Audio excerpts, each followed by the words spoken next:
Okay folks, welcome back to another update for Bitcoin. Now the price has declined further and is currently in a bearish trend on the weekly and daily. We'll show you the charts in a second. Before we go any further, make sure you hit that like and subscribe button to support the channel.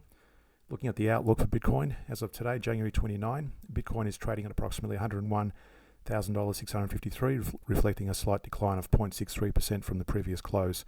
The cryptocurrency has experienced significant growth, reaching an all-time high of 109,000 earlier this month. This surge is attributed to increased institutional adoption, the approval of Bitcoin spot ETFs, and anticipated pro-crypto policies under the current US administration.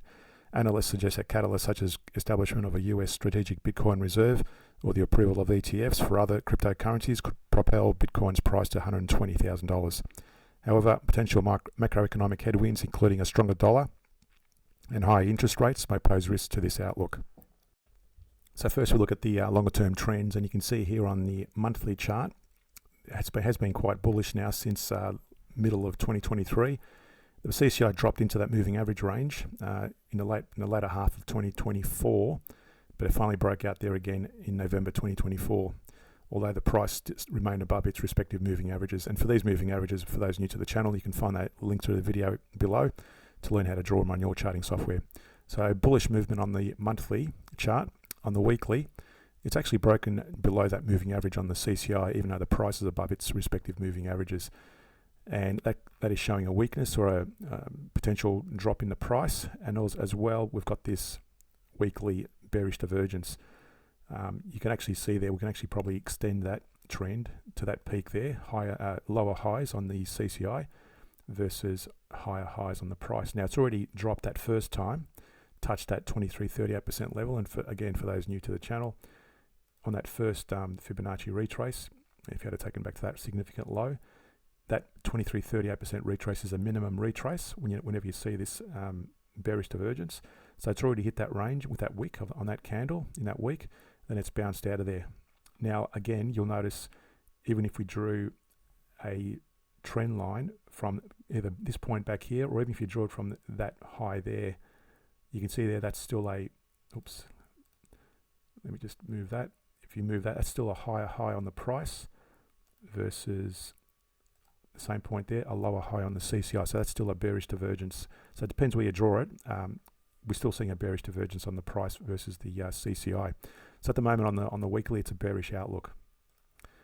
And what it looks like on the daily, we've got another bearish divergence. And again, depends where you draw these.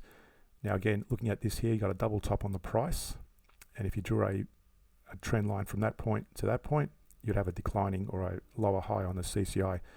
So again, it's already hit this, and this divergence here, by the way, is independent from the weekly.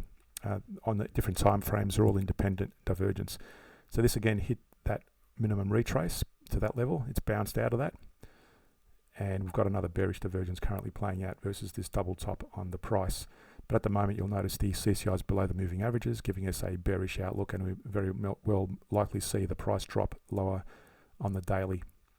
So if you go to the intraday charts, if you're trading on the intraday, we only take a direction of the higher time frame, so you only take short trades. So you can see there back in the 26th of January, you would have taken that short entry there. That would have been your first trade in conjunction with this daily trend. So if you drew a ruler from there, you would have closed out your trade when that CCI broke into that moving average band on and that point there on that candle. So right near the bottom there on the close of, let's assume you enter and exit on the close of the candle. On this is the hourly chart. So you would have made 5.58% gain in 14 hours of trade if you're following that on the hourly. Now since then, it's actually, the price has risen, and so has the CCI.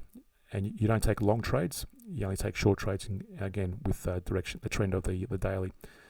And you would have entered the next trade.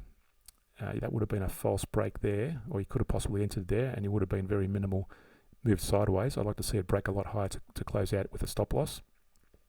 So let's assume we've got in that one there. Doesn't really matter. It's about the same price level here. You would have got in the close of that candle, and you close it out when the CCI breaks into the moving average range at the close of that candle. So very small gain in 6 hours of trade, so just about 0.5% gain in 6 hours of trade. So that's how you start open and close your trades. You use the price and the CCI to enter a trade when they both break above the respective moving averages, and you use the CCI alone to close the trade. Notice as well with this example, had you waited for the price to retrace back to the price moving averages, you would have lost a lot more profitability. The CCI gives you a lot earlier warning to get out. To support the channel more, hit that like and subscribe button and share the video. For added benefits and the cost of a coffee, consider subscribing to the Patreon page where we look at weekly scans of bullish trending shares and insider trades that may have occurred. Thanks again and see you in the next video.